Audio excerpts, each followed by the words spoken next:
Hi, I'm Nigel the Shanghai Psychic. I can tune into your loved ones in the spirit world, but I can also tune into you, tell you about your path and the choices that you need to make and need to know. I'm currently giving 30% discount on all Tell Craig Your Story listeners. Just use the code Tell Craig Your Story for 30% off your first psychic reading with me online at Nigel the Shanghai Psychic.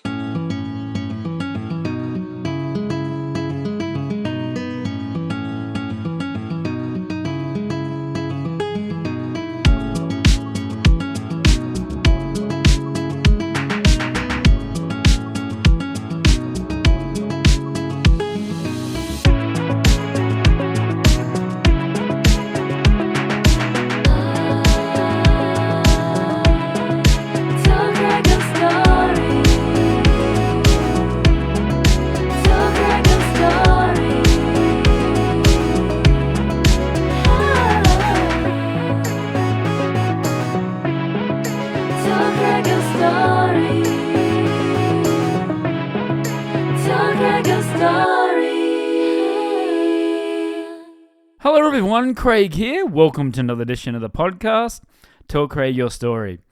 Now today we're going to be doing something different. As we all know, Metallica is my favorite band. They've been my favorite band since high school. And as we all know, Metallica's fan base is predominantly male. But today we're going to be speaking to three of the most passionate female Metallica fans who have dedicated their life to the Metallica family. And today's podcast we have Katy, Camila, and V. Now Katy is a mother of three. They live in Chicago. We also have V joining us. Now V is currently living in Texas. And out of the girls here in this chat today, she's the longest Metallica fan. And finally we have Camila, who in my opinion is one of the top 2 or 3 all-time most hardcore, die-hard fans that I know. She's traveled all over the world going to see Metallica, including the story that we're going to be hearing first about her trip to see Metallica play in Antarctica. And they're going to talk about the highs and lows of being a passionate fan of Metallica. But before we go, please go to our website. We're at Podbean. Tell Craig Your Story at podbean.com. We have a link tree there which tells you where Tell Craig Your Story podcast is streaming. We are on all the major streaming services. We also have a YouTube account. Make sure you're subscribing and liking to get all the latest updates. At Tell Craig Your Story. We also have VK for our Russian listeners. And we also have WeChat and Little Red Book for our Chinese listeners. All right, here we go. This is my chat with Katy, Camila, and V on Tell Craig Your Story podcast.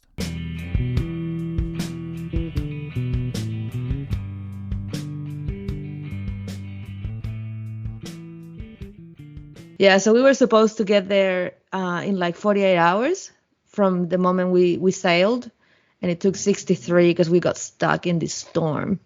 And it's just like stuff that nightmares are made of, really. Like you couldn't really move out of bed. Everything was falling around.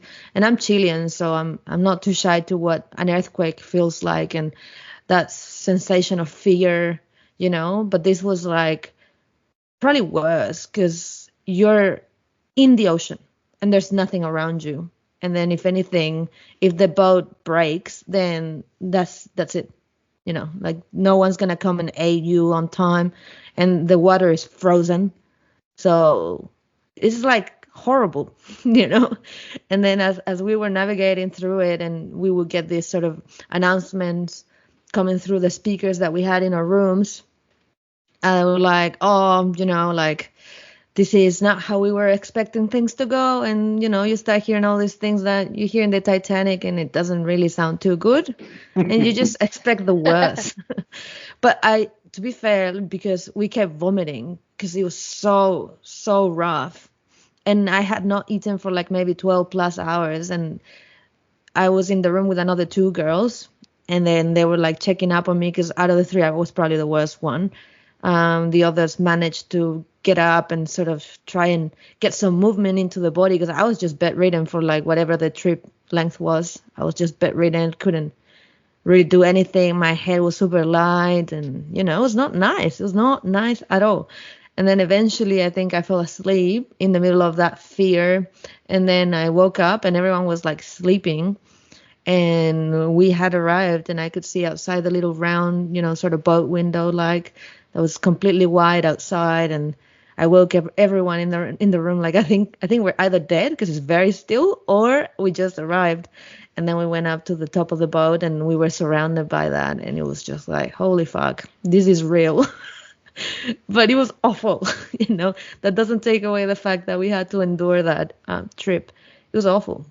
Yeah, where did you have to fly to get the ship? So there's a little town called Ushuaia, which is like the most southern city in the world, which is end of Argentina. It's like that little tip. And me being Chilean, it was literally just 2 flights there. It was not a big trip at all. The big trip was the boat trip, essentially. Obviously, other people had to fly from Mexico to Argentina or Colombia, Costa Rica, which is further up in the Central America. But for me, it was pretty straightforward until we got in that boat, deadly boat, and yeah, we had to get there. And what's funny, people don't know, is that the Metallica crew, their techs and like everyone that works for them were in the boat with us.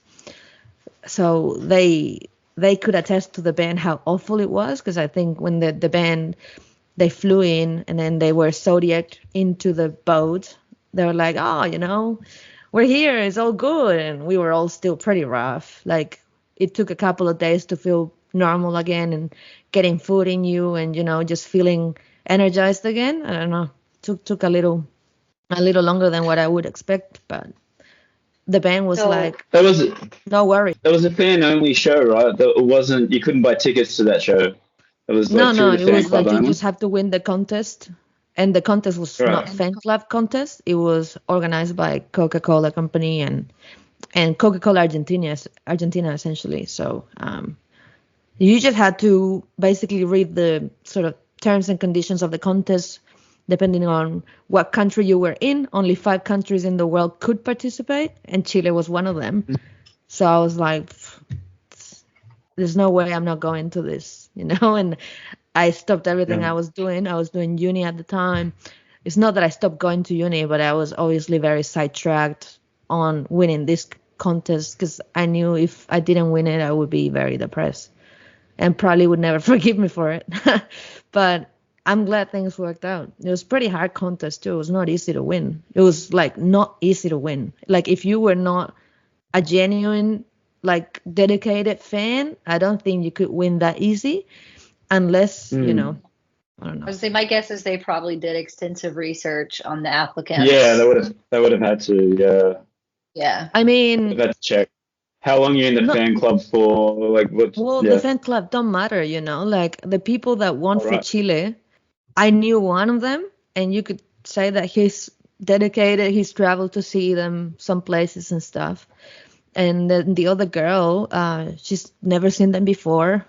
She just was very nerdy about, Wikipedia, Metallica stuff. And when it comes to a trivia, I guess knowledge is key, obviously. But it was not just the trivia. Like to classify, you had to like be on Facebook or Instagram or Twitter. I won through a radio via Twitter, which was probably the hardest way of doing it, the most real, tangible way of doing it.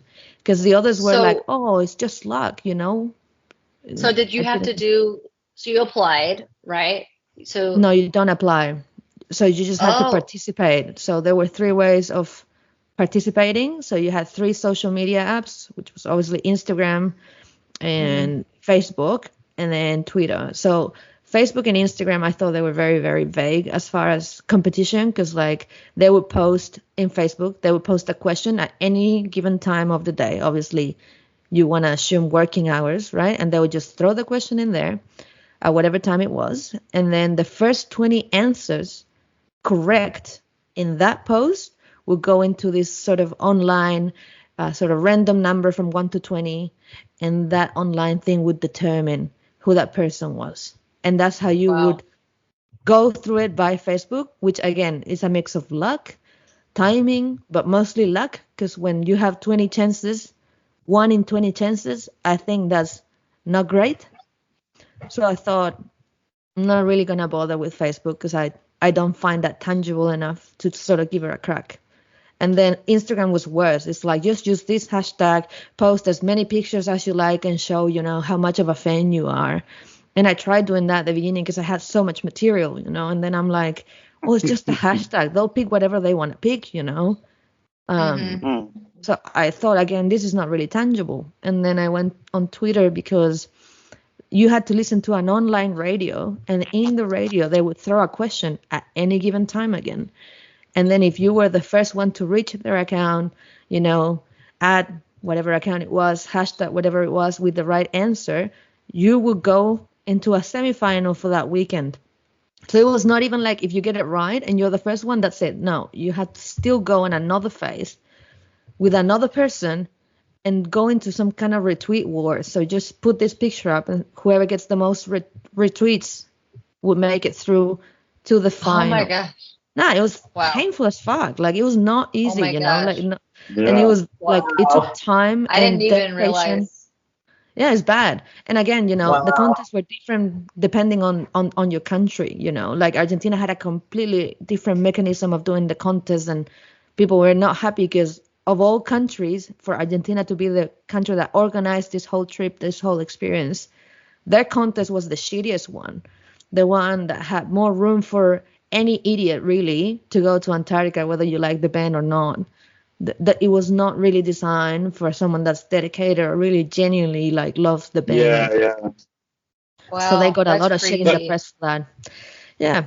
That's always been the decision with the fan club. It's when they're picking 10 people to go to the meet and greet. Is it how dedicated are you, or are you wanting new fans to be a part of that? $1 million question for a long time with the fan club. I know a few things, and when I say I know, it's not that I'm hearing it from the source, but obviously you hear one thing here, one here, there, and you kind of put 2 and 2 together. And I know for a fact that they can't measure dedication. There is no way like someone like Jeff Yeager could decide, oh, this girl is really dedicated by just looking at your name and your city maybe. I don't know what really their database shows when you have to draw people to win. But when I won my meet and greet, my first one, I was 2 years into the club. I was still 18 years old. I won in Italy, the most random place, and when I attended the meet and greet and they had that list of winners, I was the last winner on that list, like the last person that won. And I thought, I was like, oh, that's fucking lucky, because, could have not been me, could have been anyone. And then you talk to the people in the meet and greet, and you come across people that says, oh, I've been entering for 50 years. Not possible, right. But you know what I'm saying? And never. I got friends that have been to almost 200 shows and never won through the club. So. Yeah. It's the winning process, or the selection process, is definitely bizarre, because my husband, for example, has been in the club for a long time and has never won anything until he won Lollapalooza on stage. But then you'll meet someone who has won like many things. It's multiple meet and greets, multiple show access. Yeah. It's like, how in the heck do you guys keep winning? Yeah. It's crazy. It's crazy. It was 11 years for me to get a meet and greet. I've been seeing shows and traveling and doing it 11 years. But people that just join the fan club sign up and then they get a meet and greet. And it's like, Yeah. It's a luck of the draw. But what about you, Viv? Have you had that experience? I was in the legacy group. I've been a part of the group for over 20 years, and I have won nothing. Oh my God. Wow. I mean, I even paid. I've bought things in the Met store. I've been to concerts. Right. I've done all this stuff. And the first thing that I won was last year in Arlington. I won a snake pit. Yeah. which was me too. Yeah, so did Craig. Yeah. yeah. Yeah, Which I lot of did fun. actually. I won Arlington. that in for free, because it was here. Right. Yeah, so Craig won Arlington, and Craig won night Yeah. 1, and I won night 2. Yeah, I won I night think two. I think they wanted to fill up the snake pit because that was the televised Yes. that was going worldwide. So Yeah, they um, really packed it that night. yeah, definitely. And then the next night, me, Katie, and her family, we went to the cinema to watch it. And, there's Mummy! Yeah, Yeah, that cool. was fun. Yeah, I was in the video. That's right, a few times. That's cool. Yeah. It was cool. So, girls, thank you very much for joining me. We're talking about passionate hardcore female fans around the world, and I think you three really take that to the next level. So, I'll start with Katie first because I know you the greatest. So, talk about how did we meet, and then we met through Metallica, and then tell us about how did you get involved with Metallica. So I'll start with how we met. So we met in 2015 at Kirk Hammett's Fear Festival out in San Jose. And I was trying to remember, Craig, did we meet? I don't remember like the specific moment, but I know we sat together at the murder mystery dinner. We were just waiting in line, I think, for the show, and I heard you talking about Chicago, and I was a Baseball. Cubs fan, Bulls fan, and that's how the conversation started. I come over. But yeah, so then Craig ended up sleeping in our car the last night. And I actually don't remember this. My husband reminded me of this, Chris. He reminded me of this not that long ago. He was like, don't you remember when we met Craig? We did the murder mystery dinner at the Fear Festival. We went to that restaurant. And then like that night, we were all like, hey, let's go sleep in the car to save money and not, get another hotel. And we'll go to the airport together. And I'm like, I do not remember this like at all. But yeah, I guess we slept in our car, our rental car, before we went to the hotel. What's the California In-N-Out burger? In-N-Out. We went to go get In-N-Out, and then we went to the airport and slept in the car for like, I don't know, 3-4 hours or something. But then I didn't see Craig until last year, right? Yes. So that was 2015. Yeah. We met, but we've kept in contact all this time. We were going to see you in Australia when they had the shows scheduled with Slipknot, but then that canceled. So then we didn't. Yeah, so then we didn't get to see Craig until last year. He met up with us in Jersey. Yes. Right? Yeah, Jersey. Yes. The Jersey show. Yep. Nice. So that's how I met Craig.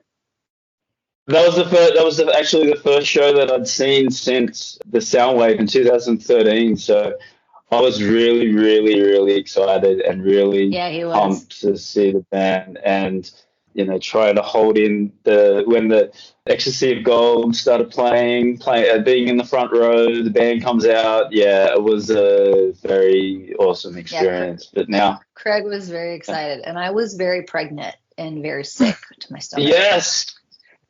Yeah, it was bad. We were waiting for the airport shuttle, and I was like throwing up the minute we got back. It was rough. I actually found out that I was having a boy at that show, so that was kind of cool. But that's right. Yeah, it was fun. So then how I got into Metallica, I mean, I can remember vividly the first time I ever saw a Metallica music video. I'm sure I heard Metallica on the radio as a kid, but I don't recall. But I remember watching the Saint Anger music video when I was, I think, 11 or 12. What grade was I in? 5th or 6th grade? I mean, maybe 11 or so. I was living in Florida at the time. I was staying up like all night and like watching music videos on VH1. And it was like 5 a.m. And I saw that music video. And that's when I first started to like really know who they were and like really like them. But then I went through this phase of being into like really bro, hardcore, straight edge, F everything phase for many, many, many years. And I didn't think Metallica was up to par, didn't live up to that like expectation of lifestyle, there for a while. Mm. And so I didn't really listen to them much until I met my husband in 2012. And my husband is a Legacy member, diehard, big time fan. He's a diehard. Yes. Diehard. You probably couldn't. I mean, there's obviously a million people out there who have insane knowledge, but he's like a closet nerd. I don't know how to describe it. He's not your typical like looking Metallica fan at all. But so that was how I first started to get into them, was through him. And my first show was in 2013 at Orion in Detroit. That was my first. Nice. That's a cool start to your experience. Yeah, it was fun. And for you, V, how did you get involved with Metallica? What were your first recollections of the band? So back in the early 80s, I lived in New Jersey and I attended Rutgers University, which was very close to the Zazula record store. Right. On Route 18 there. And I used to go there all the time. I was much younger back then. But soon after, during the years that Metallica was playing at the Showplace and all those bars, the local bars that we used to go to, life got in the way and I had to get a job. So basically, I was working nights at a mall and during the day at a bank. And then I fell in love and got married, and he wasn't a Metallica fan. And so, you hear all this stuff locally. Anyway, my biggest regret was not going to see them or not making the time to go see them when I could have seen them at all these little places I used to hang out at. But I know that's one thing I would change if I were to turn back time. I would totally go to those small gigs, and just blow off my first husband.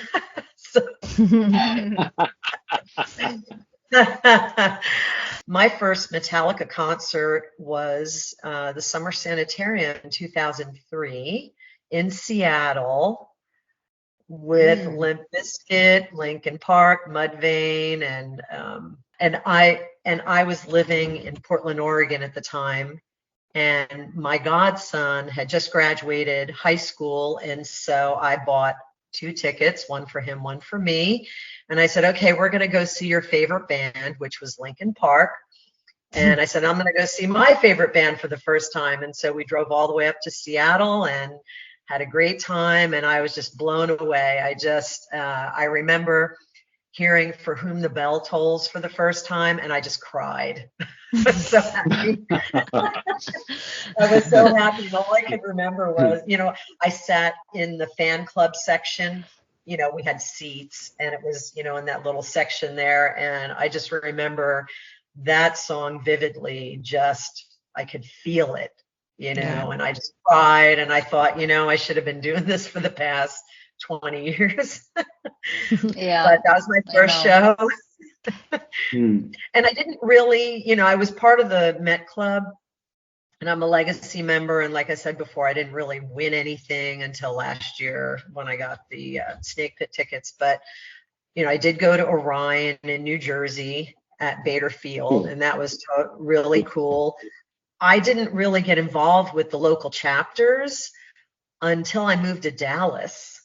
And that's when I started meeting all of you all. And I remember Sam Gray, who was the president at the time, and we had a very small chapter. They had talked me into getting a floor ticket because I'd always sat in seats. I always thought, oh, I can't, there's too much moshing, everyone's so violent, all that. And so Sam and Andy and Jeff talked me into getting floor tickets for the Vegas show. And I'm so glad they did, because that was the show that I met Ray Burton, and I got to give him a kiss and a hug. Which Yeah. show? Which show? What year? V? Vegas of when? That was Vegas. I think it was 2018. Oh, in the T-Mobile Arena. Yeah. T-Mobile. Yes. Yeah. Great show, that one. Yeah.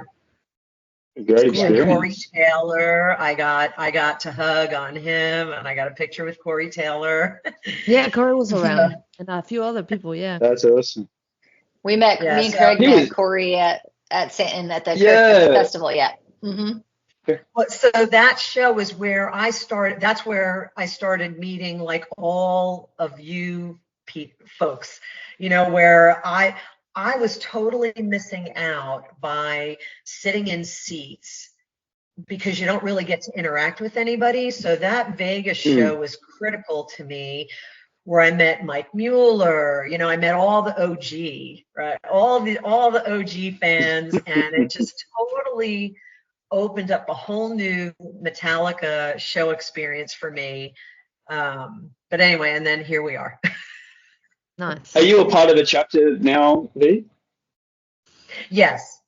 Yeah. I live in Dallas, and so I've been a Yep. part of the Dallas chapter pretty much since the beginning. I think Sam formed it, and I joined when there were like 12 or 13 people already in there. But yeah, from the very beginning.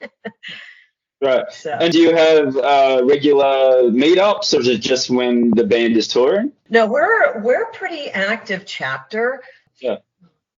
Pre-pandemic, we used to have we have a local Metallica tribute band called Motor Breath, and we were all part of the Met Club, and so we would all go to all the gigs. We would have Christmas parties and all that sort of stuff. We're very, very active. And then when Metallica was here in 2017, you know, we had a big, huge tailgating party and, you know, all that. And we just liked each other, you know, and so we would go hang out and listen to Motor Breath and, you know, do all that kind of stuff. And then when the pandemic hit, it kind of stopped all that socializing. And so right now, Jeff, Andy, and I are really trying to get people to come out again, you know, more frequently, other than just, you know, the shows that are local here. So, so we're trying to, you know, we're giving away guitar picks, we're giving away, you know, whatever HQ sends us, just to try to entice people back out. So, Yeah, absolutely. Our chapter here in that's Chicago great. does that as well. yeah. Sorry, Craig. Nice. And Camilla, of all the hardcore fans, I think you're in probably the top 2 or 3, in my opinion. Stop I love your passion and dedication to the band. So where did it all start for you? I appreciate that. Thank you.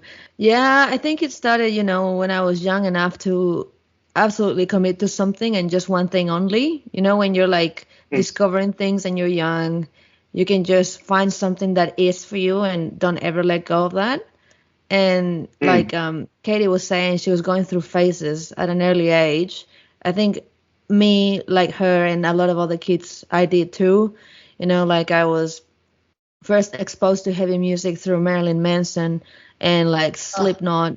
And I had an uncle that was into all this sort of era of music and System of a Down and like all this stuff. But Metallica wasn't really a thing that he was listening to.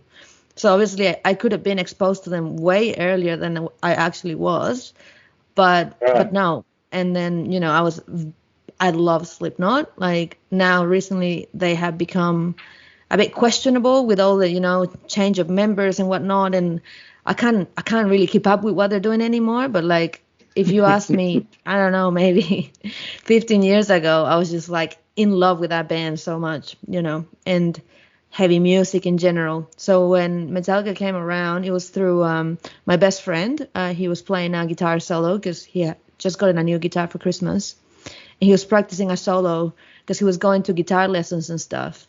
And this was the summer when we were all the kids were playing Guitar Hero 3 and we were trying to fucking rip Guitar Hero stuff. So it was like a summer for it, really. That. And he was playing the solo to Fade to Black. And I was like, what are you playing? Like, and he would play it from top to bottom again, trying to nail it. So why are you playing? And he said, I don't know, but it's Metallica. And I'm like, okay, but what song is it? Oh, I don't know. And I was like, what? Like, anyway, so I went home and then I went into YouTube until I found this solo that he was constantly playing. And then I listened to the entire song and I was like, oh, this is really good.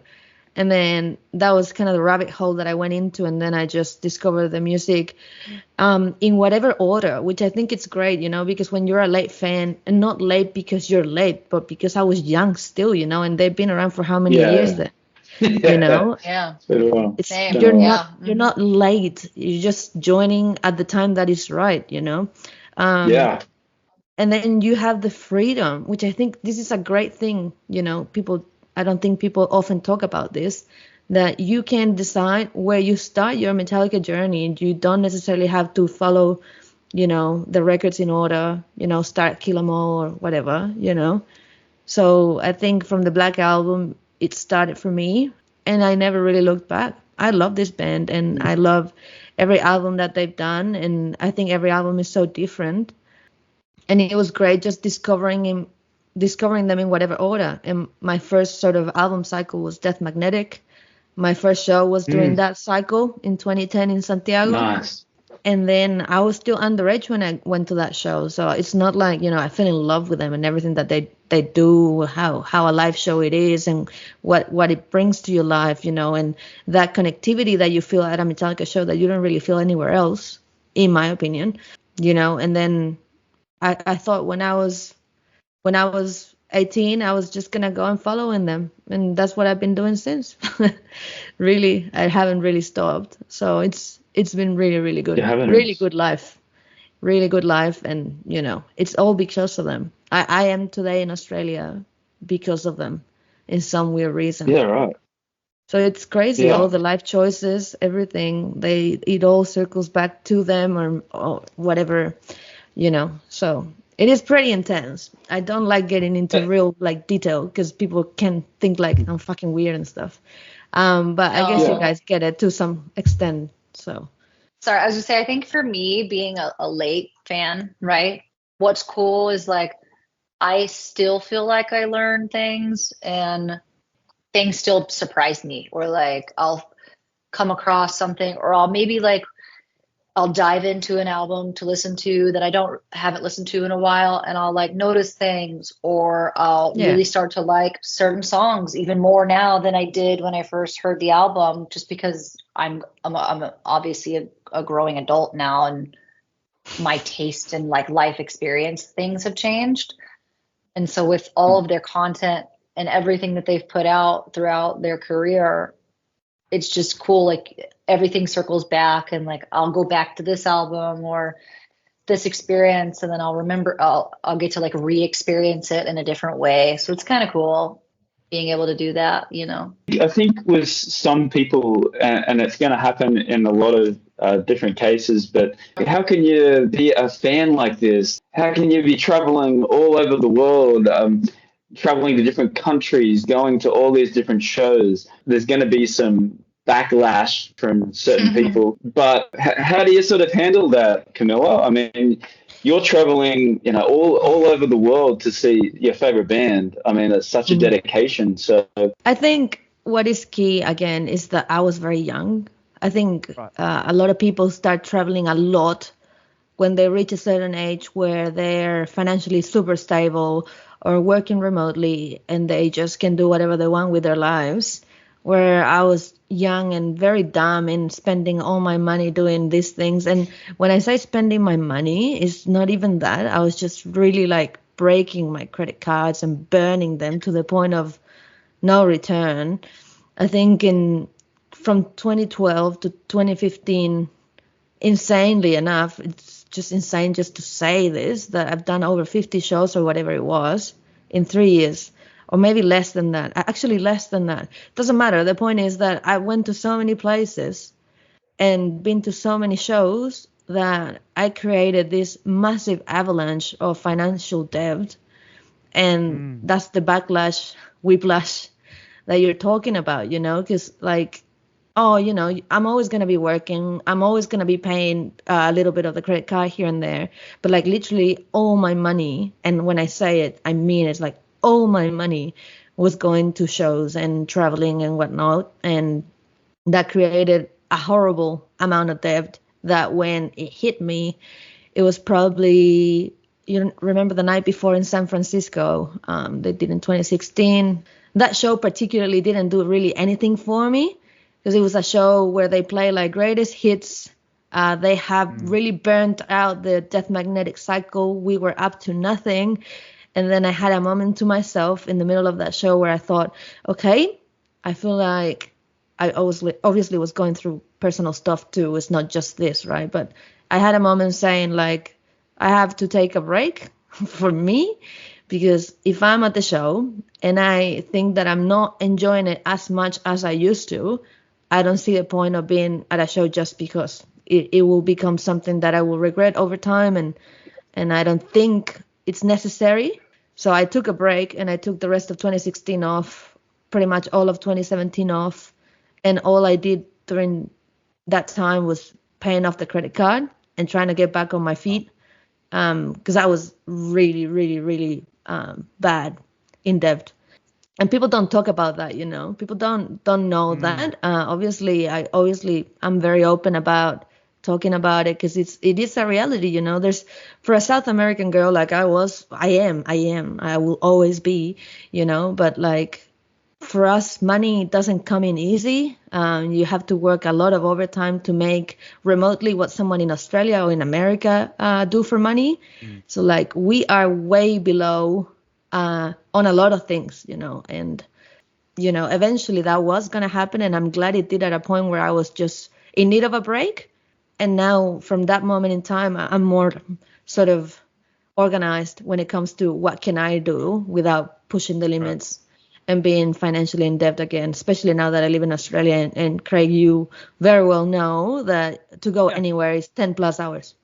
So anywhere it's insane. Yeah.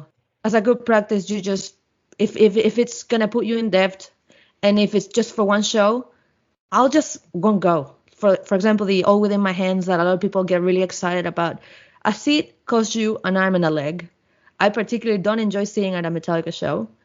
And it's in LA, which is a city that I particularly don't really enjoy, rather despise. Yes, same. Same. I'm sorry, I'm being honest. Like I've been, so many times approached by friends like, oh, come on, let's do one for once, like you never do this one. I'm like, yeah, but it doesn't really call me, and that's fine. You don't have to push to go to as many shows so your show count is like higher than everyone else. Like that's just dumb, isn't it? Like it's dumb. And with social media and everything, I feel like people have become so vocal about the amount of times that they've seen them and whatnot. I really don't think that's the point. Like you can meet someone. Oh no. Oh, she's cut off. But it's so true. There's a lot of people out there that are just trying to get their show numbers up and trying to money is so true. I know a few people that were in the fan club and were doing the whole traveling thing, and now I don't even see them. They're not even on Facebook now. They've just sort of disappeared because they've spent so much money doing these European tours and going to America and going all over the world to follow the band. But at the end of the day, they come back and they're $40,000, $50,000 in debt. So you got to be really careful. It's a great thing to do to go and see the band play, but yeah, it's also financially it's a huge hit. I was just going to say it definitely can be. There are a few lucky individuals like myself who were very, very fortunate, but like Chris is an airline pilot, so we do have travel benefits to some extent. So it's nice. You have to be strategic though. It's not like you can just pick a flight and go. You have to actually like go to the airport, look at the loads, hope that you can get on a flight, apply, wait, and then if obviously there's a seat, you can go. But so we are very lucky in that regard, but most are not. So it can be quite extensive. And the same question for you, Viv. How do you sort of balance work and going to these shows in America? I mean, they're not playing just one show, so I'm assuming you're traveling all over America to watch them play as well, right? Yes. What we've done, or what I've done, is I found a travel buddy, which is Diana. Her and I, after her husband passed away, I've been her plus one. I was her plus one at the 40th that weekend, and we just kind of clicked in terms of traveling together. And so if you can find somebody to share a hotel room with, like in the case of New Jersey, there were 4 of us women, packed into a hotel room so that we could afford it. Yeah. Because I have airline miles and hotel credits through, all the credit cards that I use. But the thing is, whenever Metallica comes to a particular location, all of those points are Blows up. unusable. Yeah. Mm-hmm. Yeah. They're unusable. I mean, you have to pay, you're paying cash, right? Yeah. So then it comes down to, okay, who's going to that city? Can we coordinate flights? Diana lives in Austin, I live in Dallas. And so also Nick, who lives here in Dallas, we started traveling together. So the 3 of us have tried to do Nick Gars, right? Nick Gars. Nick Gars, yes. Shout out to Nick. He's a cool guy. He's Yes. Yeah. He was my first buddy that actually stayed with in the US. So shout out to Nick. Nice. Sorry, babe. Oh, okay. Well, I mean, I think the way that we're managing it is that for 2023 and 2024, we all got together and said, okay, which shows do we want to go to? We know we're just going to buy the I Disappear. This way we can figure it out. We could take our time. And then if there's any enhanced packages, and we can talk about that later. That was 2023. 2024, you buy the I Disappear and you're thinking, okay, I got to do Black Box. I got to do this, because you see social media and all the pressures of the other Met family who are doing all these really cool things. And, it's costly. I mean, even here in the States, and I had a very, very good job, actually. And then I had a side hustle. And so, but it's just tough. As Camila said, you're accumulating debt, credit card debt, doing all of this. Fortunately, I had enough savings. I'm in a point in my life where I retired at the end of 2023. And so now I'm burning through my retirement money. That's a good way. It's a good way to do it. Well, it's strategic. To your point, Craig, when Katy called me before, I was actually looking at my schedule, my U.S. schedule for next year, because I still have right? Well, we have all our hotels booked, and I know who's going to be in what city, and so we're trying to figure out how big of a room we need, and all that kind of stuff. And it's all very strategic. I mean, even here in the U.S., Camila, you were saying, we have more money or whatever, but we have to do it in small chunks too, right? So you have the chunk of the I Disappear. So you buy all the tickets and the experiences, right? Pay that off. While you're doing all that, you can book the hotels that don't require a prepayment, right? Yeah, Sure. or free cancellation. Yeah, and it's great because then you're paying for that at the show. Later. You're paying for that later.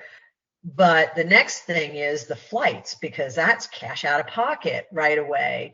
So, we're trying to time that right now with the flights. So, I mean, I've committed to all these shows in the US, in May and June, April, May, June, with the hotels, but I still have no flights, trying to figure out the transportation thing. See, that's so stressful to me to even think about. I'm so lucky that we don't do that. I would be like losing my mind. I think I would be like constantly like, okay, We got to look for. I just don't even know how you guys handle that. That would stress me out so much. You would. When you have to do it, you do it. Oh my right? gosh. Yeah. And so Diana and I just bought the I Disappear, when the Australia dates came out, and we said, we're doing it. And we'll figure it out. Fuck yeah. Yeah. So I so wish. I booked every single hotel. Wow. Jason Aird. So Jason Aird helped out. Jason and John were kind enough to let me know where they're staying. This way, Diana and I didn't feel like we were, two women in a strange land. And all so the snakes and the spiders and the drop bears and the kangaroos and all that stuff. I'm gonna miss all that. Australia's not gonna happen for me. It's too complicated with the new baby. It's so hard. Yeah. For sure. Yeah, it's a long way. But we're going to try to make it happen. I mean, right now I booked all the awesome. hotels, and we'll figure it out. I mean, we have a little bit of time, and it's next November, and the flight schedule is going to set out pretty soon. So we'll figure that out. But, my plan is, I'm going to hit show number 50 in Denver next year. Come on.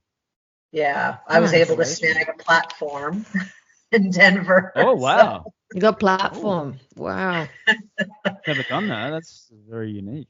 Yeah, I've done it twice this year. What? You've done it twice. That's awesome. You did platform twice? Which cities? Wow. So I did it in Seattle for night 2, awesome. The final night. That's awesome. Yeah. Yeah, and that was really cool and it was special to me because my very first show was in that stadium. And so to have a platform for the last night of the US portion before we went down to Mexico City was really very spectacular for me. And so when we went to Mexico City for the second weekend, we were checking in for I Disappear, and I can't remember who it was, but the person checking us in said, hey, we've got 8 seats on a platform, $400 and whatever dollars. You want to buy a seat? And I was like, oh my God. Take my money. They were really upgrading people that night. Hey, they were like desperate to get that cash in. I would have been all over that. Right. Yeah, so we snagged 6 out of the 8 seats on that platform. Wow. And then the other 2 seats were taken up by Louis and Antoine. Anthony from Nothing Else Matters film. Yeah. Nice. So we partied with them, but those were my 2 platforms. So fun. This year. Yeah, it was a lot of fun. Very. If you can do it once, it is totally worth just at least doing one night if you can. Yeah, absolutely. I get to do it in Houston. I'm so excited. Yes. Very cool. Because you get to see above the crowd, so I guess you're on the same level as the band, right? So that's pretty cool. Oh my gosh, I can't even think about it. I think that probably that's the best vantage point. Yes. Good photos as well. And the thing is, when you're short or height challenged. Oh yeah, right. Yeah. And when I'm on the floor, I have to stand all the way back by the sound booth in order to get a view of the stage. And so the platform, you're on stage level. It's great. Yeah, that's right. Yeah. Hi, I'm Tony Fair, founder of Victorian Grooming Company. Is your beard feeling dry or the skin underneath itchy? Maybe you'd rather soften and tame your beard instead. Our classic collection of beard oils, balms, and soaps will leave your beard looking, feeling, and smelling amazing. And if you prefer shaving, our pre-shave oils and shave soaps will give you a smooth and razor burn-free shave. Handmade in Edmonton with natural ingredients. Visit victoriangrooming.com.